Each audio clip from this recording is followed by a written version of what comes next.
구독, 좋아요 눌러주세요. 여보, 나 믿지? 이거 먹어야 안 아파. 남편이 건넨 죽은 약이 아니라 저를 바보로 만드는 독이었습니다. 제 눈앞에서 내 연녀와 입을 맞추고 제 전 재산을 빼돌릴 궁리를 하는 남편. 여러분은 내 침대까지 차지한 내 연녀를 보고도 복수를 위해 미친 척 참으실 수 있겠습니까? 치매라고 아내를 짐승 취급하며 지옥으로 몰아넣은 남편에게 서늘한 반전을 선사한 명숙 씨의 소름 돋는 복수극. 지금 바로 시작합니다. 여보, 나 믿지? 이거 먹어야 머리가 안 아파. 남편 창수가 하얀 가루를 섞은 죽을 내밀었습니다. 김이 모락모락 피어오르는 하얀 죽 위로 덜 녹은 가루 알갱이들이 동동 떠다니는 게 보였습니다. 평생 내 손으로 차려준 밥만 먹던 남자가 평생 처음으로 차려준 밥상이었습니다. 하지만 그건 사랑이 아니라 사형 선고였습니다. 저는 초점 없는 눈으로 죽그릇을 받아들며 손끝이 미세하게 떨리는 걸 애써 숨겼습니다. 남편은 제 얼굴을 뚫어지게 바라보고 있었습니다. 30년을 함께 산 아내가 지금 제정신인지 정말로 미쳐가고 있는지 확인하려는 듯이요. 저는 천천히 숟가락을 들어 죽을 떠먹었습니다. 텁텁하고 쓴맛이 혀끝을 감쌌고 목구멍을 넘어갈 때마다 구역질이 치밀어 올랐습니다. 맛있어요. 여보가 해준 거 처음이네. 고마워요. 저는 아이처럼 웃으며 죽을 계속 떠먹었습니다. 남편의 입꼬리가 스르르 올라가는 게 보였습니다. 놈은 지금 제가 천천히 무너져가는 모습을 감상하고 있는 겁니다. 그런데 박창수, 내가 모르는 게 하나 있습니다. 내가 먹은 건 약이 아니라 내가 뱉은 독이고 그 독은 조만간 내 심장을 향해 뿜어질 거라는 사실을요. 남편이 밖에서 도어록을 잠그는 소리가 들렸습니다. 찰칵하고 울리는 그 기계음은 이제 제 일상의 시작을 알리는 신호가 되어버렸습니다. 이 집은 이제 창살 없는 감옥이었습니다. 저는 천장 구석을 올려다봤습니다. 까만 홈캠 렌즈가 빨간 불을 깜빡이며 저를 지켜보고 있었습니다. 놈은 회사에 있다고 하지만 사실은 어디선가 저 렌즈 너머로 제가 천천히 바보가 되어가는 과정을 실시간으로 감상하고 있겠죠. 남편이 사업이 망했다며 매일 밤 술에 취해 들어오기 시작한 건 1년 전이었습니다. 옷에 배인 소주 냄새와 담배 연기를 풍기며 거실 소파에 쓰러지던 모습이 아직도 선명합니다. 처음엔 위로라도 해주려 했습니다. 30년 세월을 함께한 부부인데 힘들 때 옆에 있어주는 게 당연하다고 생각했으니까요. 하지만 놈은 제 손길을 뿌리치며 소리를 질러댔습니다. 당신이 뭘 안다고. 닥치고 있어. 그날 밤 남편이 화장실에서 통화하는 소리가 문틈으로 새어나왔습니다. 저는 귀를 기울였습니다. 마 사장님, 제발 일주일만 더 시간을 주십시오. 집 명의가 마누라 앞으로 되어 있어서 인감을 받아내야 하는데. 예, 알겠습니다. 반드시 준비하겠습니다. 그 순간 모든 게 명확해졌습니다. 사업 실패가 아니었습니다. 놈은 주식과 도박으로 사채 빚 10억을 졌고 이제 제 친정 부모님이 물려주신 이 집과 상가 건물을 팔아치워 제 목숨을 구걸하려는 겁니다. 30년 세월이 고작 사채업자들의 이자값으로 팔려나갈 처지라니 피가 거꾸로 솟았습니다. 저는 바닥에 주저앉아 엎질러진 죽을 손으로 문질렀습니다.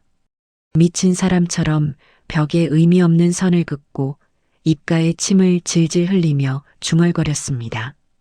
엄마 어디 갔어? 배고파. 홈캠 속 남편은 지금 이 장면을 보며 만족스럽게 고개를 끄덕이고 있겠죠. 이제 다 됐네라고 중얼거리면서요. 하지만 놈은 모릅니다. 제가 이미 한 달 전부터 남편이 주는 약을 한 알도 먹지 않았다는 사실을요. 밤마다 화장실에 가는 척하며 약을 변기에 버리고 대신 침대 밑에 숨겨둔 밀가루를 혀에 묻혀 약 먹은 척 연기했습니다. 몸이 점점 나른해지는 척, 말이 어눌해지는 척, 눈에 초점이 흐려지는 척. 6개월입니다. 6개월 동안 저는 완벽한 치매 환자를 연기해 왔습니다. 밤늦게 돌아온 남편이 방 안의 냄새에 코를 쥐며 다가왔습니다. 이틀째 씻지 않은 제 몸에서는 시큼한 냄새가 났고 바닥에는 아침에 쏟은 물이 그대로 고여 있었습니다. 명수가 나왔어. 당신 아직도 이러고 있네? 아유, 냄새야. 아저씨, 우리 엄마 안 와? 나 배고픈데. 엄마가 맘마 준댔는데. 저는 남편을 빤히 쳐다보며 침을 흘렸습니다. 30년을 함께 산 남편을 알아보지 못하는 척하는 연기는 생각보다 어렵지 않았습니다. 이미 이 남자는 제게 남편이 아니었으니까요. 엄마는 무슨, 야, 정신 좀 차려봐. 여기 도장 하나만 찍자. 이거 찍으면 내가 엄마 불러줄게. 응? 남편이 빨간 인감 도장을 꺼내 제 앞에 내밀었습니다. 그 도장 하나면 제 인생의 모든 것이 놈의 손에 넘어갑니다. 친정 부모님이 평생 모아 물려주신 집, 제가 25년 동안 월세 받아 모은 상가 건물, 그리고 제 노후를 지켜줄 모든 것들이요. 이거 사탕이야? 빨간 사탕? 헤헤. 저는 남편이 내미는 인감 도장을 빼서 입으로 가져가 사탕인 척 하찼습니다. 남편의 얼굴이 일그러졌습니다. 아이씨, 이 미친 여편네가 진짜. 남편은 도장을 빼앗아 주머니에 쑤셔 넣으며 한숨을 내쉬었습니다. 하지만 저는 알고 있었습니다. 그 도장은 가짜라는 걸요. 진짜 인감 도장은 지금 제가 깔고 앉은 이 낡은 요 밑 가장 깊숙한 곳에 숨겨져 있습니다. 안 되겠다. 내일부터 간병인 한 명 들릴 거야. 나 대신 당신 특별히 관리해 줄 사람이니까 그렇게 알아. 간병인. 그년이겠죠. 어제 당신 주머니에서 나온 호텔 영수증에 찍혀있던 이름 유지영. 남편의 눈빛이 묘하게 흔들리는 걸 봤습니다. 간병인이라는 명목으로 내연녀를 이 집에 들여놓겠다는 겁니다. 제 안방에 제가 30년 동안 지켜온 이 공간에 그년을 들여놓겠다는 거죠. 저는 바닥에 엎드려 침을 흘리며 희죽거렸습니다. 박창수, 당신은 내가 미쳐서 아무것도 모를 거라 생각하겠지만 나는 이 집의 모든 소리를 듣고 있습니다. 당신의 거친 숨소리, 내연녀와의 은밀한 통화, 그리고 사채업자에게 내 인감을 넘기겠다는 그 추악한 약속까지. 당신이 내 안방에 그년을 들이는 순간 이 연극은 피비린내 나는 막을 올리게 될 겁니다. 도어록 열리는 소리와 함께 낯선 하이힐 소리가 거실 바닥을 울렸습니다. 똑똑똑. 날카롭고 경쾌한 소리가 복도를 타고 흘러왔습니다. 놈이 기어이 그년을 집 안으로 끌어들인 모양입니다.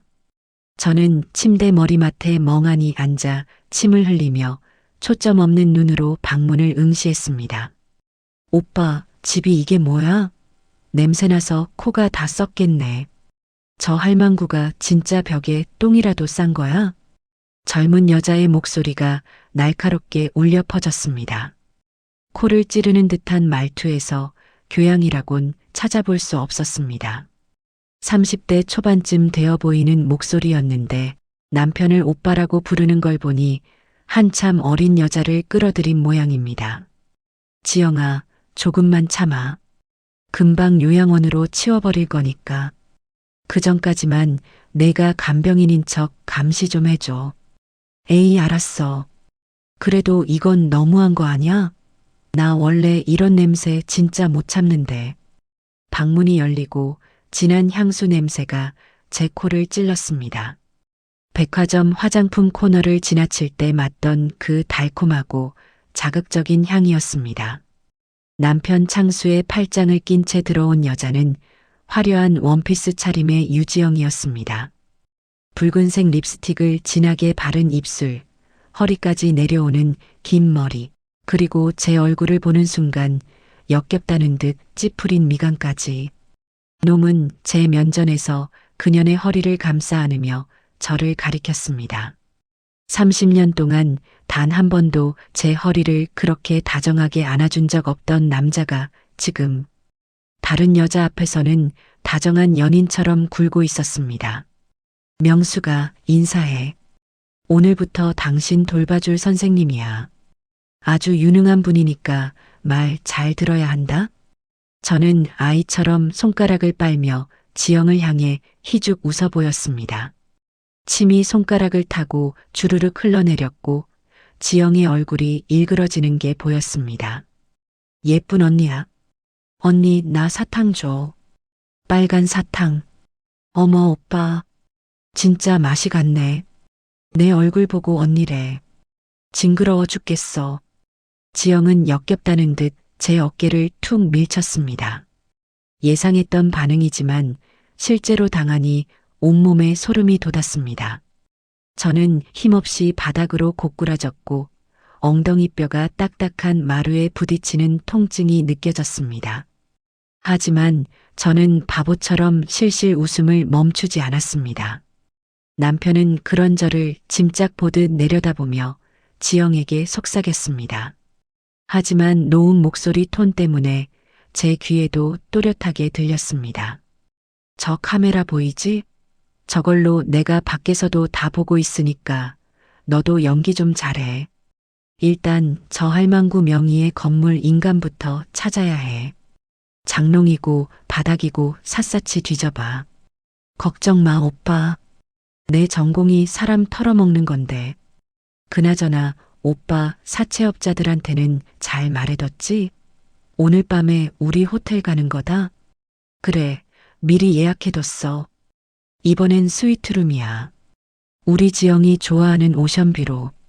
두 사람은 제 머리맡에서 보란 듯이 입을 맞췄습니다.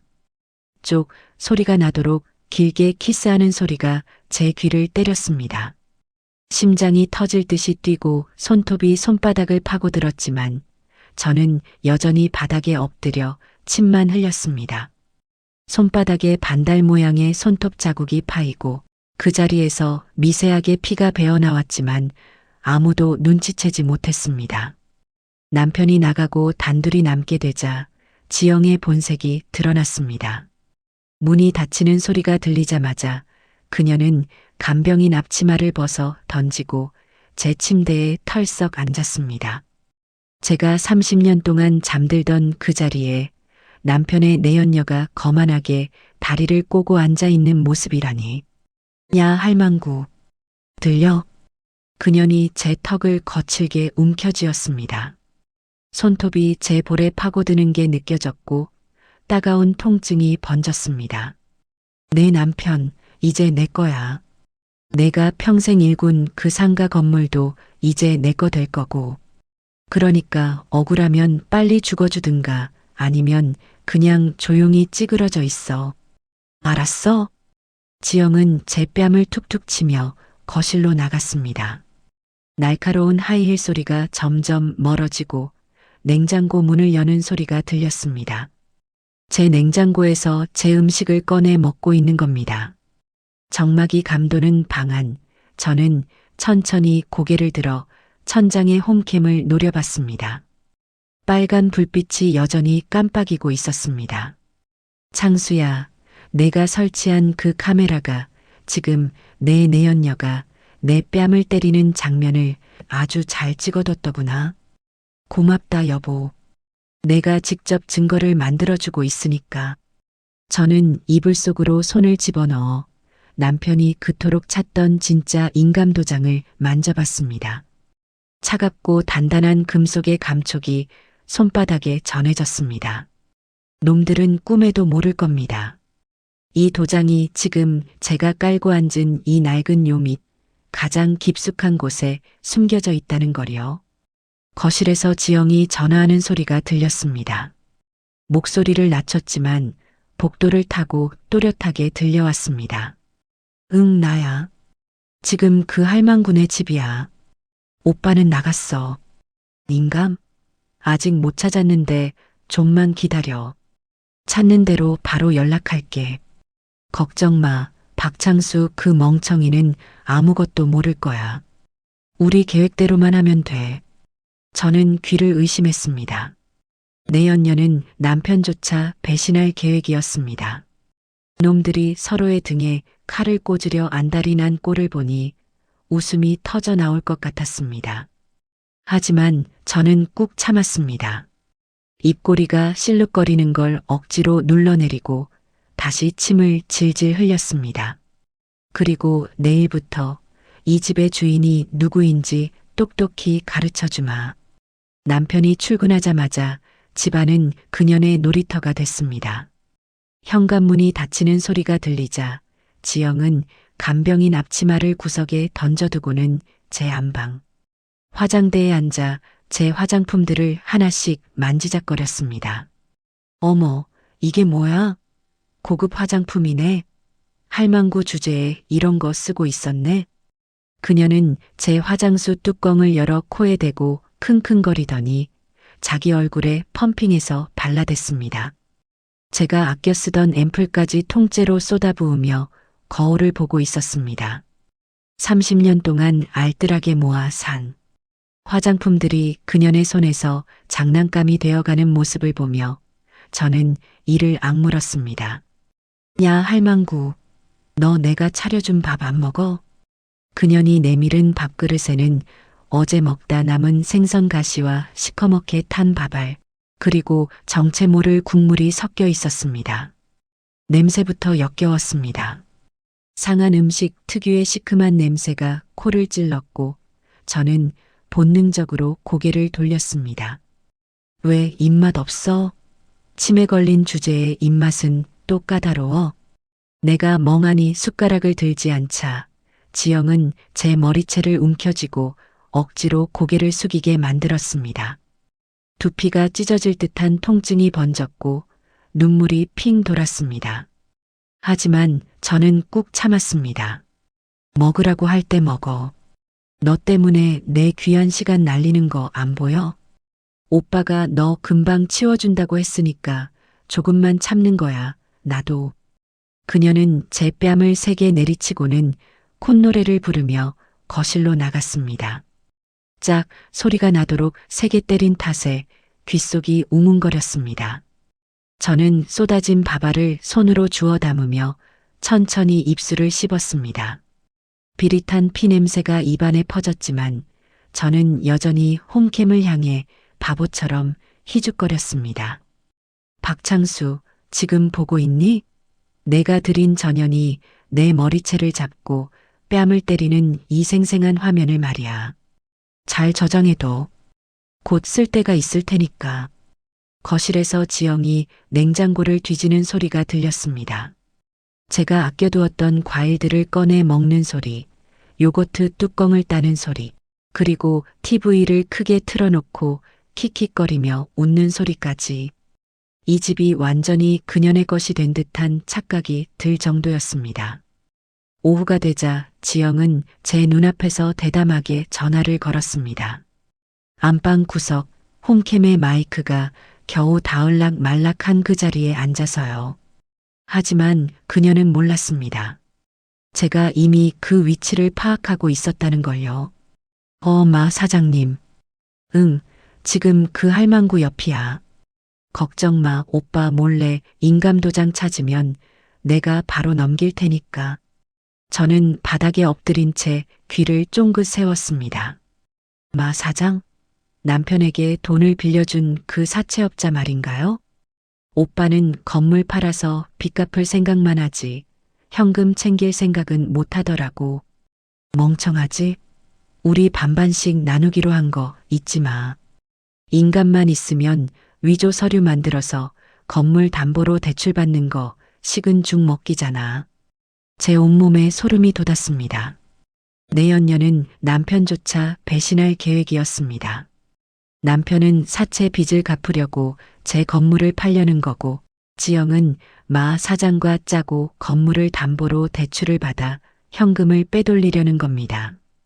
놈들이 서로의 등에 칼을 꽂으려 안달이 난 꼴을 보니 웃음이 터져 나올 것 같았습니다. 지영이 화장실에 들어간 사이 저는 재빨리 몸을 움직였습니다. 홈캠의 렌즈가 비추지 않는 단 하나의 사각지대, 장롱 옆 틈새로 기어갔습니다. 무릎이 마룻바닥에 쓸리며 따끔거렸지만 소리를 내지 않기 위해 이를 악물었습니다. 저는 그곳에 숨겨둔 스마트폰을 꺼냈습니다. 남편이 6개월 전 기종 변경하며 쓰다 버린 구형폰을 저는 몰래 챙겨 매일 밤 충전해 두었습니다. 와이파이는 여전히 연결되어 있었고 홈캠 앱도 제 계정으로 로그인되어 있었습니다. 손가락이 떨렸습니다. 6개월 동안 치매 환자 연기를 하느라 스마트폰을 제대로 만져보지 못했더니 화면을 터치하는 것조차 서툴러진 기분이었습니다. 하지만 저는 천천히 정확하게 움직였습니다. 지영이 마 사장과 통화한 내용이 고스란히 녹음된 홈캠 영상을 제 이메일로 전송했습니다. 증거일 마이너스 유지영 배신 계획이라는 제목으로요. 그리고 백업용으로 클라우드에도 저장했습니다. 전송 완료 알림이 뜨자 저는 조심스럽게 폰을 다시 제자리에 숨겼습니다. 다시 제자리로 돌아와 침을 흘리며 누웠습니다. 심장이 미친 듯이 뛰고 있었지만 얼굴은 여전히 멍한 표정을 유지했습니다. 잠시 후 화장실에서 나온 지영이 제 몸을 샅샅이 뒤지기 시작했습니다. 손이 거칠게 제 옷 속으로 파고들었고 이불을 뒤집어 엎으며 침대 밑까지 뒤졌습니다. 이 할망구가 도대체 어디다 숨긴 거야? 인간만 있으면 끝인데. 아, 너 도장 어디 있어? 빨간 거, 너 아까 입에 넣었던 거 어디 갔냐고. 그년이 제 몸을 거칠게 흔들었지만 저는 웅얼거리는 소리만 냈습니다. 침대 매트리스를 들어 올리고 서랍장을 뒤엎고 심지어 제 속옷까지 뒤지는 그년의 모습을 보며 저는 속으로 비웃었습니다. 사탕? 아저씨가 가져갔어. 무서운 아저씨가. 뭐? 아저씨? 사채업자들이 벌써 왔었나? 아닌데. 마 사장님은 분명 아직 안 왔다고 했는데. 지영의 얼굴에 당황한 기색이 역력했습니다. 눈동자가 불안하게 흔들리고 입술을 깨물며 생각에 잠겼습니다. 제 한마디에 그년의 계획이 흔들리기 시작한 겁니다. 저는 그년의 눈을 똑바로 보며 속으로 속삭였습니다. 찾아봐, 지영아. 찾다가 지쳐서 서로 의심하고 물어뜯어봐. 너희 둘이 지옥 불길 속에서 서로를 탓하며 타 죽을 때까지 나는 이 방에서 가장 멍청한 얼굴로 기다려줄 테니까. 저녁이 되자 남편 창수가 잔뜩 일그러진 얼굴로 퇴근했습니다. 현관문을 여는 소리부터 평소와 달랐습니다. 열쇠를 자물쇠에 제대로 꽂지 못해 몇 번이나 헛손질하는 소리가 들렸고 문을 열자마자 벽에 부딪히며 비틀거리는 발소리가 복도를 타고 흘러왔습니다. 밖에서 사채업자들에게 시달린 모양인지 집안에 들어서자마자 소리를 질러댔습니다. 지영아, 찾았어? 인감 어디 있냐고. 마 사장 그 인간들이 오늘까지 안 가져오면 집 경매 넘긴단 말이야. 남편의 목소리는 다급함을 넘어 공포에 가까웠습니다. 양복 재킷은 구겨져 있었고 넥타이는 반쯤 풀려 있었습니다. 얼굴에는 멍 자국까지 보였습니다. 왼쪽 광대뼈 부분이 시퍼렇게 멍들어 있었고 입술 끝이 터져 피가 마른 흔적이 선명했습니다. 지영이 화들짝 놀라며 안방에서 뛰어나왔습니다. 하이힐을 신은 채 허둥지둥 나오는 바람에 거실 카펫에 걸려 휘청거렸습니다. 아니 오빠, 이 할망구 몸이고 침대고 다 뒤졌는데 안 나와. 서랍장, 화장대, 옷장, 심지어 냉장고까지 다 뒤져봤다고. 뭐, 하루 종일 집에 처박혀 있었으면서 인감 하나 못 찾았어? 너 대체 뭐 한 거야? 창수의 눈이 뒤집혔습니다. 남편은 거실 소파를 발로 차며 고함을 질렀고 탁자 위에 놓인 컵이 바닥으로 떨어져 산산조각 났습니다. 유리 파편이 사방으로 튀었고 지영은 비명을 지르며 뒤로 물러섰습니다. 오빠 진짜 없다니까. 저 여편네가 어디다 숨겼는지. 아, 맞다. 근데 아까 이 할망구가 이상한 소리를 하더라고. 어떤 아저씨가 가져갔다나 뭐라나. 순간 창수의 발걸음이 멈췄습니다. 남편의 시선이 천천히 제게로 향했습니다. 그리고 제 멱살을 거칠게 잡고 흔들었습니다. 목이 꺾일 듯한 통증이 느껴졌고 숨이 막혔습니다. 누구야? 누가 왔었어? 마, 사장 그놈들이 몰래 들어온 거야? 말해. 이 미친 여편네야. 저는 겁에 질린 표정을 지으며 창수의 얼굴에 침을 뱉었습니다. 그리고 횡설수설하기 시작했습니다. 아저씨, 예쁜 언니랑, 소곤소곤, 돈, 사탕, 나도 줘, 사탕. 제 입에서 나온 단어들은 뒤죽박죽이었지만 그 속에 예쁜 언니와 돈이라는 단어가 섞여 있었습니다. 순간 창수의 시선이 지영에게로 향했습니다. 명숙의 헛소리 속에 섞인 그 두 단어가 놈의 의심에 불을 지핀 겁니다. 남편은 천천히 제 손을 놓고 지영 쪽으로 걸어갔습니다. 지영은 뒷걸음질 치며 손사래를 쳤습니다. 지영아, 너 아까 누구 왔었어? 너마 사장이랑 따로 연락해? 오빠 무슨 소리야? 저 미친년 말을 믿는 거야, 지금? 내가 왜 오빠를 배신해? 우리 호텔도 갈 거면서. 지영이 펄쩍 뛰었지만 창수의 의심은 멈추지 않았습니다.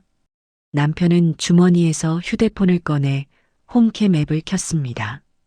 손가락이 떨리며 화면을 터치하는 모습이 보였습니다. 오늘 오후 영상을 돌려보기 시작한 겁니다.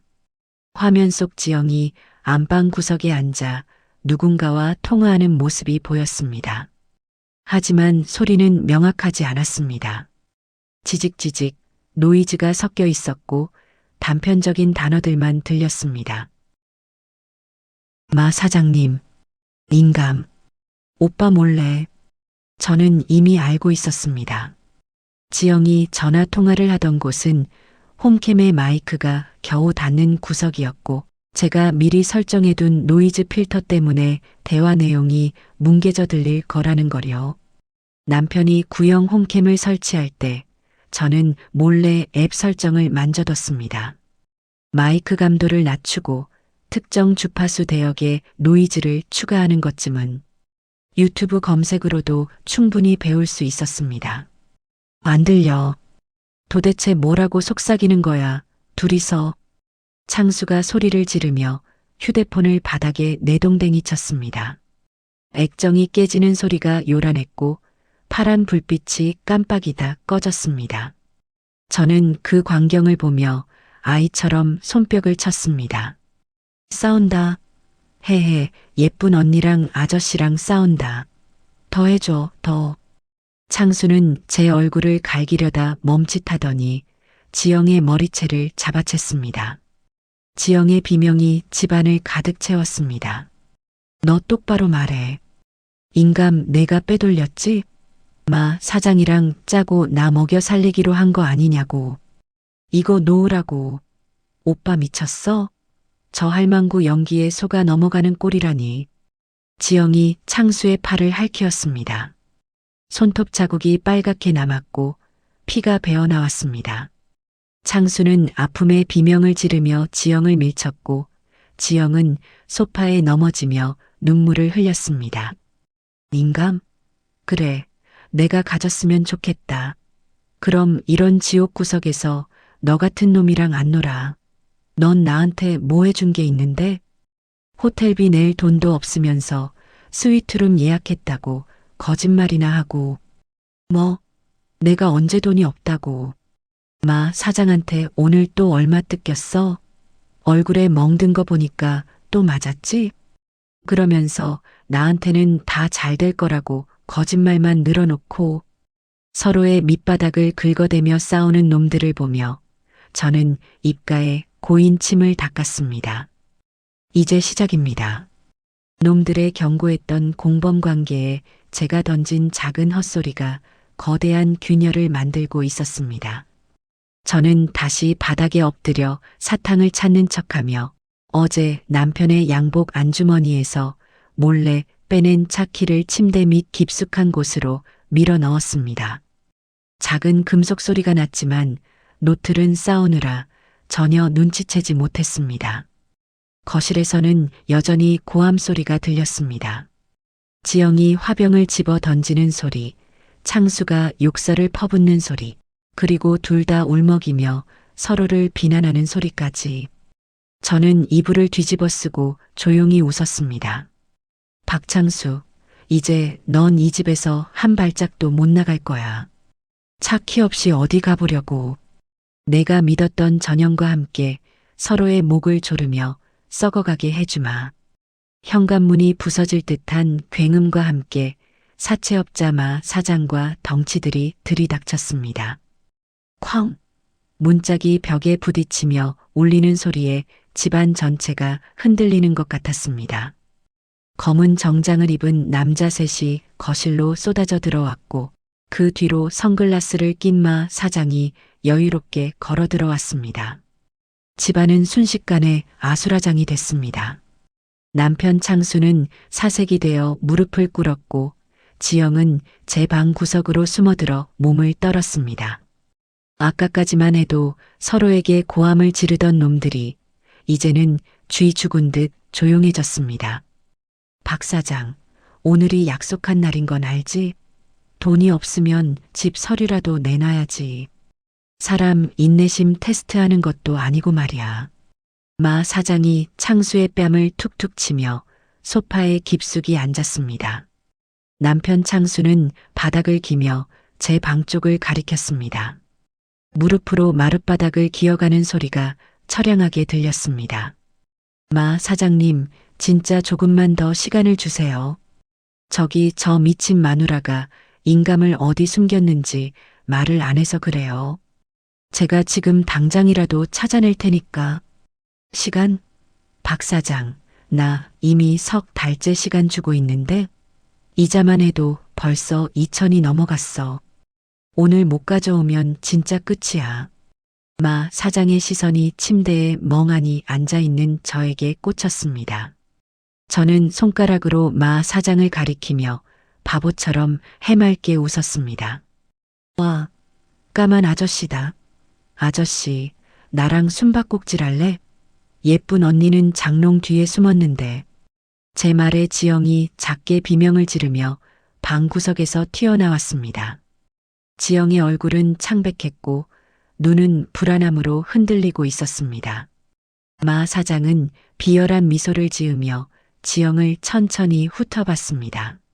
어이, 유지영이. 내가 왜 여기 있냐? 너 나랑 약속한 건 어떻게 됐어?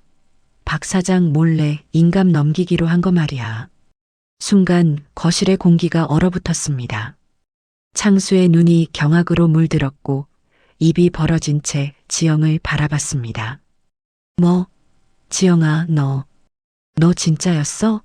마 사장이랑 짜고 나를. 아니야, 오빠. 저 인간이 거짓말하는 거야. 마 사장, 당신 미쳤어? 왜 이래? 지영이 펄쩍 뛰며 부인했지만 마 사장은 느긋하게 휴대폰을 꺼내 통화 기록을 보여줬습니다. 화면에는 유지영이라는 이름과 함께 수십 통의 통화 기록이 찍혀 있었습니다. 거짓말? 야, 유지영.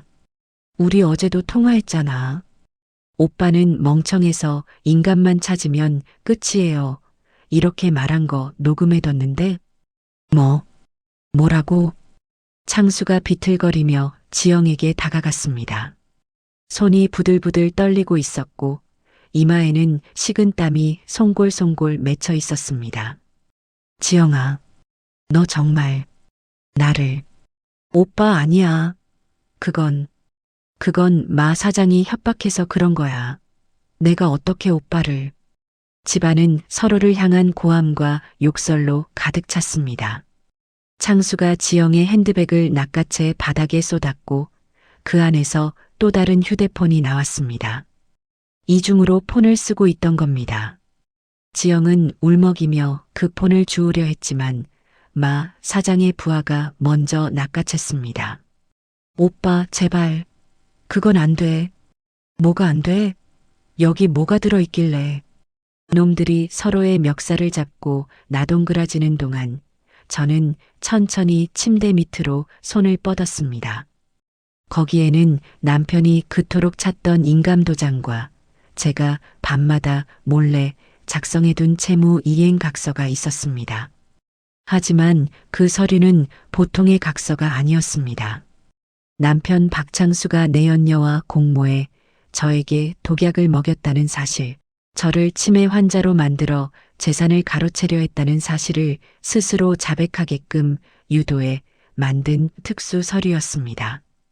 변호사 상담을 3번이나 받으며 완성한 법적 효력을 갖춘 완벽한 증거 서류였습니다. 저는 슬그머니 거실로 기어나갔습니다. 놈들이 싸우느라 정신없는 틈을 타 마 사장의 가방 옆에 그 서류를 밀어 넣었습니다. 그리고 다시 안방으로 돌아와 홈캠을 향해 윙크를 날렸습니다. 아저씨들, 저기 가방에 빨간 사탕 있다. 내가 넣어놨어. 제 외침에 마 사장이 미간을 찌푸리며 가방을 뒤졌습니다. 곧 서류 한 뭉치를 꺼내 들었고 그걸 펼쳐 읽어내려가는 마 사장의 얼굴이 묘하게 일그러졌습니다. 창수와 지영은 얼어붙은 채 마 사장의 입만 바라봤습니다. 박 사장, 너 아주 대단한 놈이네. 마누라를 죽이려고 약까지 먹였어? 여기 다 적혀 있는데? 마 사장이 서류를 펼쳐 보였습니다. 거기에는 창수가 약국에서 수면제를 구입한 영수증 사본, 홈캠 구매 내역, 그리고 지영과의 호텔 영수증까지 깔끔하게 정리되어 있었습니다. 이거 경찰이 알면 너희 둘은 평생 감방에서 썩을 텐데. 근데 말이야, 나는 경찰보다 돈이 더 좋거든. 마 사장이 서류를 흔들며 창수의 목덜미를 움켜쥐었습니다. 창수는 공포에 질려 눈물을 흘리며 저를 노려봤습니다. 명수가, 내가 이걸 어떻게. 저는 침을 한 줄기 길게 흘리며 창수를 향해 손을 흔들었습니다. 여보, 나 머리 아파. 약 줘. 당신이 매일 주던 하얀 가루 약. 그거 먹으면 잠 잘 오는데. 그 순간 거실의 홈캠 스피커에서 지직거리는 소리가 났습니다. 제가 미리 예약해둔 녹음 파일이 재생되기 시작한 것입니다. 여보, 저 할망구 언제까지 저렇게 둘 거야? 조금만 참아, 지영아. 약 먹이기 시작한 지 이제 석 달째잖아. 6개월만 지나면 완전히 바보 되니까.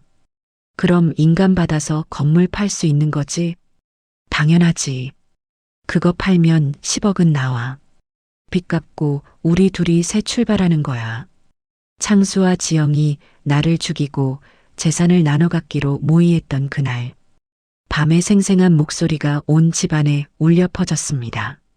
놈들의 지옥문이 마침내 활짝 열린 순간이었습니다. 집안에 울려 퍼지는 자신들의 살인모의 음성에 창수와 지영은 석상처럼 굳어버렸습니다. 얼굴이 새하얗게 질렸고 입술이 파르르 떨리고 있었습니다. 마 사장은 흥미롭다는 듯 혀를 차며 서류와 홈캠을 번갈아 보더니 비열하게 웃었습니다. 야, 박창수, 너 이거 터지면 인생 종치는 거 알지? 경찰 가기 싫으면 지금 당장 이 집이랑 상가명예 다 내 앞으로 넘겨. 그게 내 목숨값이야. 아, 아닙니다. 마 사장님, 저거 조작이에요. 저 미친년이 뭘 안다고. 창수는 미친 듯이 소리를 지르며 안방으로 달려들었습니다. 놈의 눈은 이미 이성을 잃은 짐승의 그것이었습니다. 핏발이 서고 동공이 풀려 있었으며 거친 숨소리를 내뿜고 있었습니다. 창수는 제 머리채를 움켜쥐고 침대 밖으로 끌어내렸습니다. 이 여편네가 감히 나를 엿먹여? 어디 있어? 녹음기 어디 숨겼냐고. 머리카락이 뽑히는 듯한 통증이 두피를 찢었고 목이 꺾이는 것 같았습니다. 저는 바닥에 질질 끌려가며 비명을 질렀습니다. 아야, 아파. 아저씨 무서워. 지영도 가세에 제 몸을 발로 차며 악을 써댔습니다. 하이힐 굽이 제 옆구리를 찍어 눌렀고 갈비뼈가 부러지는 것 같은 고통이 온몸을 휘감았습니다. 죽여버려, 오빠. 어차피 저거 살아있어 봤자 우리만 죽어. 마 사장님 도와주세요. 얘 죽이고 사고로 위장하면 그 상가 건물 당신 거 되잖아요. 오, 괜찮은데? 어차피 치매 환자가 실족사했다고 하면 경찰도 의심 안 할 거 아냐? 마 사장이 부하들에게 눈짓했습니다. 덩치 좋은 남자 둘이 제 팔을 붙잡았고 거실 쪽으로 끌고 가기 시작했습니다. 차가운 마룻바닥에 제 등이 쓸리며 옷이 찢어지는 소리가 났습니다. 차에 태워서 한강으로 가자. 술 취한 치매 환자가 강에 빠진 거로 하면 돼. 놈들이 나를 끌고 현관 쪽으로 갈 때까지도 저는 웅얼거리며 매를 맞았습니다. 창수가 제 입에 행주를 쑤셔 넣으려 했고 지영은 제 손목을 노끈으로 묶으려 했습니다. 하지만 바로 그 순간이었습니다. 놈들이 저를 차에 태워 처리하겠다며 입에 재갈을 물리려던 그 순간 저는 6개월간 참아온 모든 힘을 소나기에 실었습니다. 제 입을 막으려던 창수의 손가락을 그대로 부러뜨릴 듯이 꺾어버렸습니다. 아, 내 손. 이 미친년이. 뚝 하는 소리와 함께 창수의 검지손가락이 기괴한 각도로 꺾였습니다. 창수는 바닥을 구르며 비명을 질렀고 놈의 손가락 뼈가 툭 튀어나온 게 보였습니다. 저는 천천히 바닥에서 몸을 일으켰습니다. 침을 닦아내고 초점 없던 눈에 서늘한 생기를 불어넣었습니다. 허리를 꼿꼿이 펴고 일어선 제 모습에 마 사장과 지영 그리고 바닥을 구르는 창수의 눈이 경악으로 뒤덮였습니다. 박창수, 유지영. 6개월 동안 너희가 내 안방에서 벌인 그 구역질 나는 짓들. 참느라 죽는 줄 알았어. 너무나 또렷하고 차가운 제 목소리에 집안은 순식간에 찬물을 끼얹은 듯 고요해졌습니다. 지영은 뒷걸음질 치다 벽에 부딪혔고 입을 떡 벌린 채 말을 잇지 못했습니다. 창수는 부러진 손을 감싸주며 저를 올려다봤습니다. 너 치매 아니었어? 그 약을 다 처먹고 어떻게? 약? 아, 내가 매일 정성스럽게 갈아 넣던 그 약? 그거 지영이가 어제 마신 와인에 다 넣어줬는데. 저는 냉장고에서 어제 지영이 마시다 남긴 와인병을 꺼내 흔들어 보였습니다. 병 바닥에는 하얀 가루 침전물이 가라앉아 있었습니다. 지영아, 너 아까부터 머리 좀 멍하지 않니? 어지럽고 토할 것 같고 눈앞이 흐릿하지? 내가 나한테 먹이려던 바로 그 약이야. 지영의 얼굴이 순식간에 하얗게 질렸습니다. 실제로 그녀는 비틀거리며 배를 움켜쥐었고 벽에 기대 겨우 버티고 있었습니다. 눈의 초점이 흐려지고 식은 땀이 이마를 타고 흘러내렸습니다. 거짓말. 내가 언제? 어젯밤 내가 샤워하는 동안 내가 넣어줬지. 6개월 동안 쌓인 약을 한 번에 먹으면 어떻게 되는지 궁금했거든. 저는 마 사장을 향해 서류 한 장을 더 내밀었습니다. 그 서류에는 창수가 몰래 만든 비자금 계좌번호와 해외로 빼돌린 현금 내역이 고스란히 적혀 있었습니다. 마 사장님, 저 멍청한 놈들한테 푼돈 뜯지 말고 저랑 거래하시죠.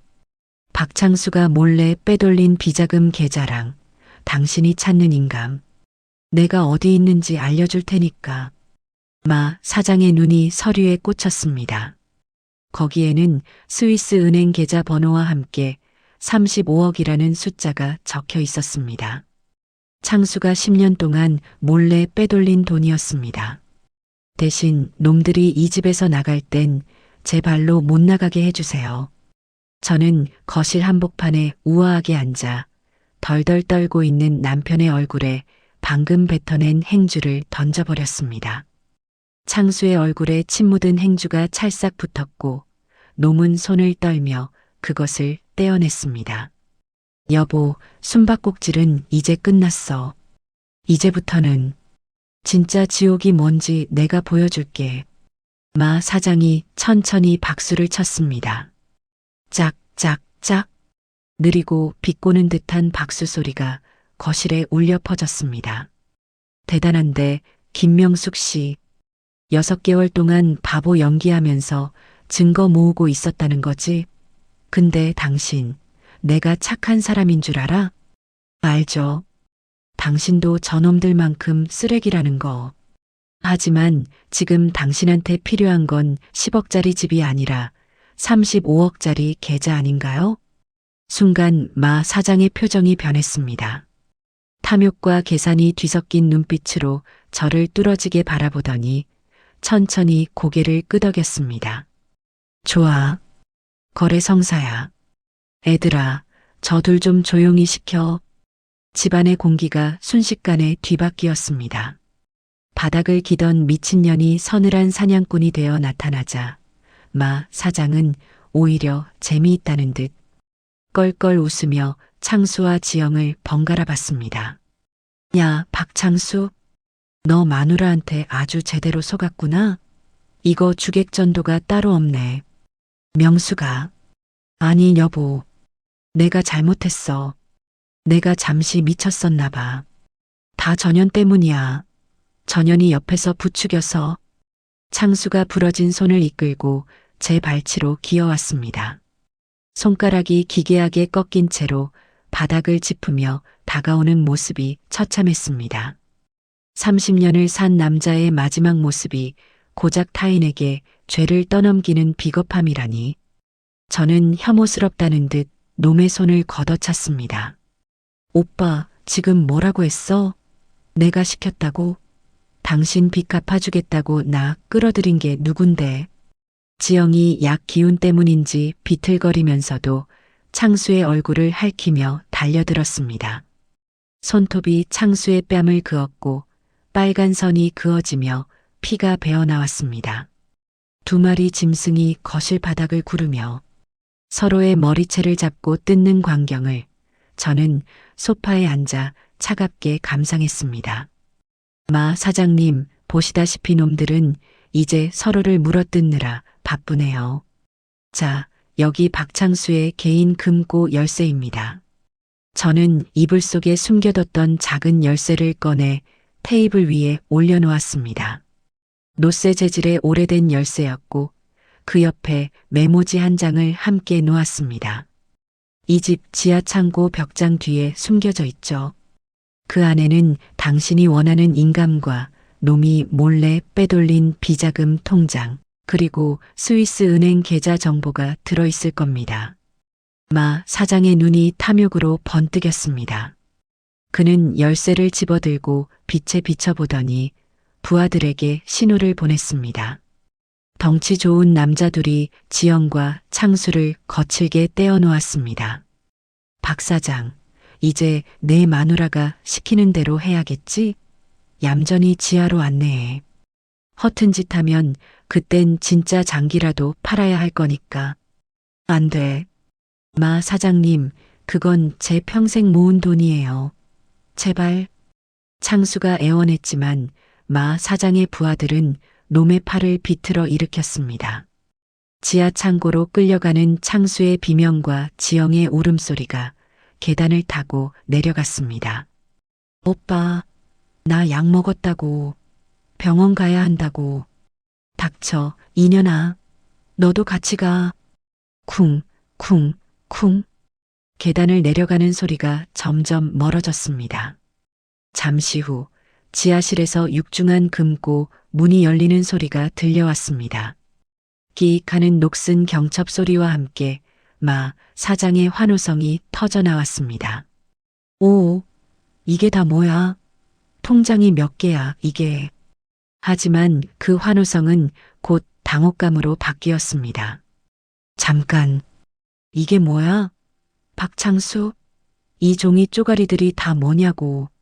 저는 천천히 지하 계단을 내려갔습니다. 한 계단 한 계단 내려갈 때마다 구두 굽소리가 똑똑 울렸습니다.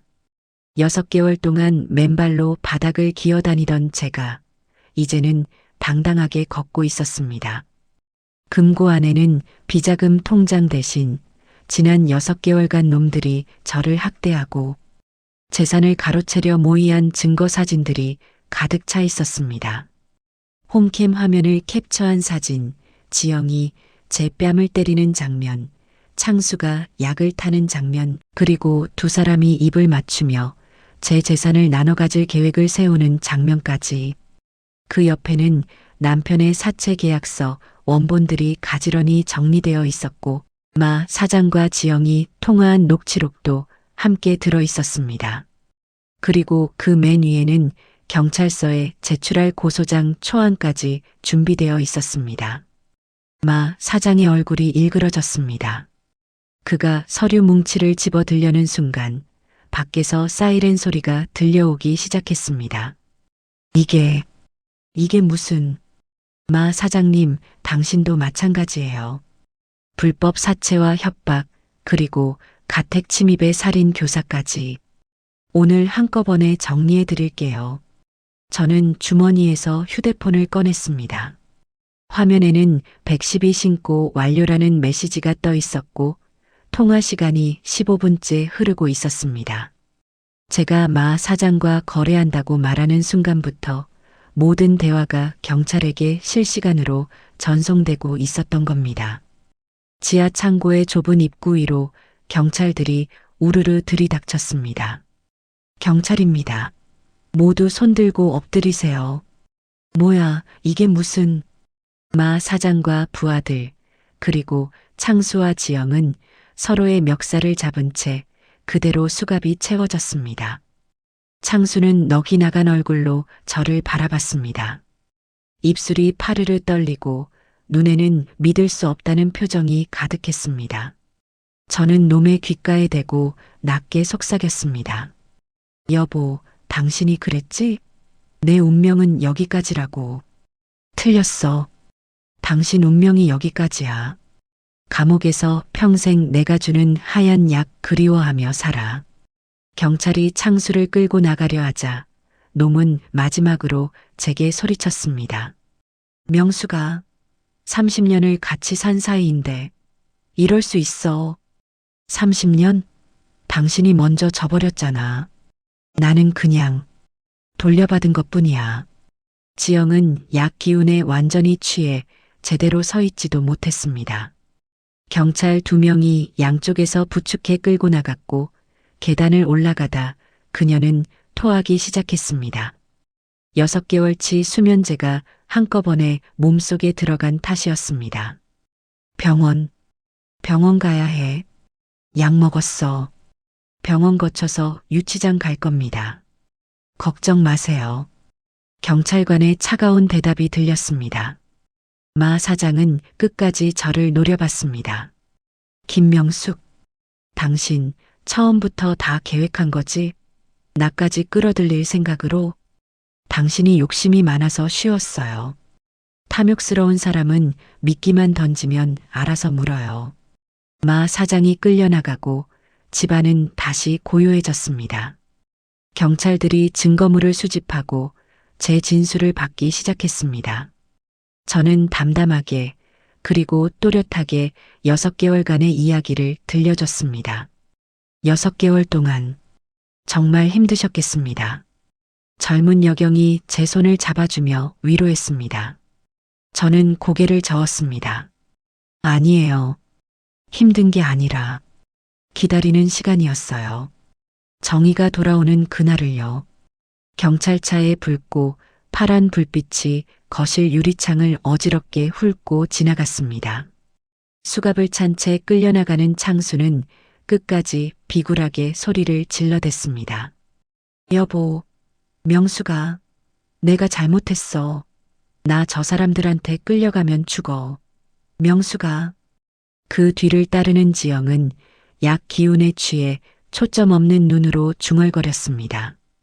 입가에는 토사물이 묻어 있었고 다리에 힘이 풀려 경찰 2명이 부축해 끌고 나가야 했습니다. 놈들이 타던 검은색 세단이 멀어지고 구급차 사이렌 소리도 점점 작아졌습니다. 이내 집안엔 깊은 적막이 찾아왔습니다. 저는 천천히 안방으로 걸어 들어갔습니다. 한 계단 한 계단 복도를 지나는 발걸음이 낯설게 느껴졌습니다.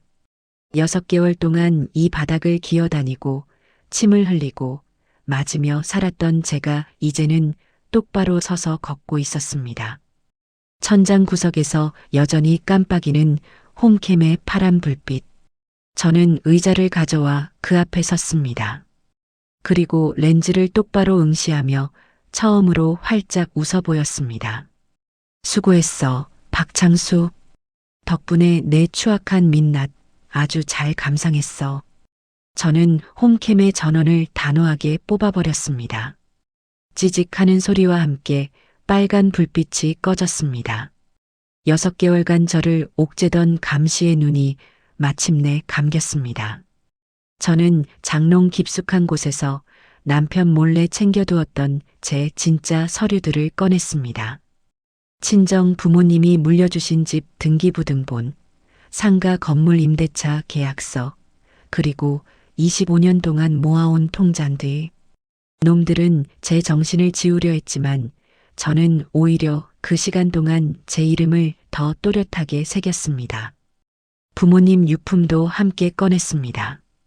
어머니가 결혼할 때 주셨던 금반지, 아버지가 쓰시던 만년필, 30년 동안 장롱 깊숙이 묻어두었던 것들을 하나씩 만지며 저는 눈물을 흘렸습니다. 엄마, 아빠, 딸이 지켰어요. 2분이 물려주신 것들 하나도 안 빼앗겼어요. 그날 밤 저는 안방 바닥에 앉아 이혼 서류를 작성했습니다.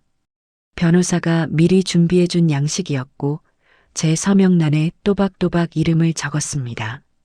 김명숙. 결혼 전 제 이름이었고 이제 다시 되찾을 이름이었습니다. 창문 밖으로 동이 트기 시작했습니다. 6개월 만에 맞이하는 새벽이었습니다. 저는 30년 동안 한 번도 열지 않았던 안방 창문을 활짝 열었습니다. 매캐한 담배 연기와 사채업자들의 욕설이 가득했던 공기는 사라지고 싱그러운 아침 바람이 방 안을 채웠습니다. 다음 날 아침 저는 거실 한복판에 놓인 낡은 소파와 남편의 물건들을 하나둘씩 밖으로 내놨습니다. 놈이 즐겨 입던 추리닝, 소주 냄새 밴 쿠션, 그리고 제게 약을 타던 그 죽그릇까지. 놈들의 흔적을 지워낼 때마다 제 몸을 짓누르던 무거운 돌덩이가 하나씩 내려가는 기분이었습니다. 창수의 옷장을 열었을 때 그 안에서 또 다른 호텔 영수증들이 쏟아져 나왔습니다. 수십 장이 넘었습니다. 1년 동안 지영과 얼마나 자주 만났는지 한눈에 알 수 있었습니다. 저는 그것들을 전부 쓰레기 봉투에 쑤셔 넣었습니다. 분노도 슬픔도 이제 느껴지지 않았습니다. 그저 텅 빈 허무함만 남았습니다. 30년이 이렇게 쉽게 버려지는구나. 집을 정리하고 대문을 나서는 길, 우체통에 꽂힌 법원 등기 우편물을 발견했습니다. 이혼 소송 접수 확인서였습니다. 이제 곧 제 이름 앞에는 박창수의 아내도 치매 환자도 아닌 오로지 김명숙, 석자만이 남을 겁니다. 저는 구두 굽소리를 경쾌하게 울리며 동네 길을 걸었습니다. 6개월 전 휠체어에 앉아 남편이 밀어주는 대로 움직여야 했던 그 길을 이제는 제 2 다리로 당당히 딛고 있었습니다. 동네 슈퍼 앞을 지나갈 때 주인 아주머니가 저를 알아보고 손을 흔들었습니다. 어머, 명숙 씨, 많이 좋아지셨네요? 요즘 안 보이길래 걱정했어요. 네, 덕분에 많이 나았어요. 저는 환하게 웃으며 인사를 건넸습니다. 아주머니는 제가 치매에 걸렸다는 소문을 들었을 겁니다. 하지만 이제 그 소문도 그 시절도 모두 과거가 되었습니다. 카페에 들어가 창가 자리에 앉았습니다. 30년 만에 혼자 마시는 커피였습니다. 남편 눈치 보지 않고 집안일 걱정하지 않고 오롯이 제 시간을 누리는 순간이었습니다. 따뜻한 커피 향이 코끝을 간지럽혔고 창밖으로 보이는 하늘은 눈부시게 푸르렀습니다. 가방에서 수첩을 꺼냈습니다. 6개월 동안 몰래 작성했던 자유 이후 하고 싶은 것들 목록이었습니다. 1. 엄마 산소에 다녀오기. 2. 여행 가기. 3. 친구들에게 연락하기. 저는 1번의 빨간 펜으로 동그라미를 그었습니다. 내일부터 비행기표를 알아봐야겠다고 생각했습니다. 혼자서 아무 눈치 보지 않고 바다를 보러 갈 겁니다. 저는 선글라스를 꺼냈으며 나직하게 응조렸습니다. 박창수, 너는 거기서 썩어가겠지만 나는 이제부터 진짜 내 인생을 살 거야. 거리를 걷는 사람들은 아무도 모를 겁니다. 이 우아하고 당당한 여자가 어제까지만 해도 바닥에 침을 흘리며 죽어가는 연기를 하던 그 여자였다는 사실을 저는 가벼운 발걸음으로 한 번도 가보지 못한 먼 곳을 향해 첫 발을 내디뎠습니다. 햇살이 따스했고 바람이 상쾌했으며 제 앞에 펼쳐진 길은 무한했습니다. 오늘의 사연, 남편의 잔인한 배신을 똑같이 되돌려준 명숙 씨의 복수 어떻게 들으셨나요? 남편이 자초한 일이라는 생각에 속이 다 시원하신가요? 아니면 복수가 너무 독했다고 생각하시나요? 여러분의 솔직한 생각을 댓글로 남겨주세요. 나를 돈줄로만 여기던 인간들을 치워버리고 다시 나로 살아가기로 한 명숙 씨의 용기를 응원하신다면 구독과 좋아요로 함께 해주세요. 은빛의 시간이었습니다. 감사합니다.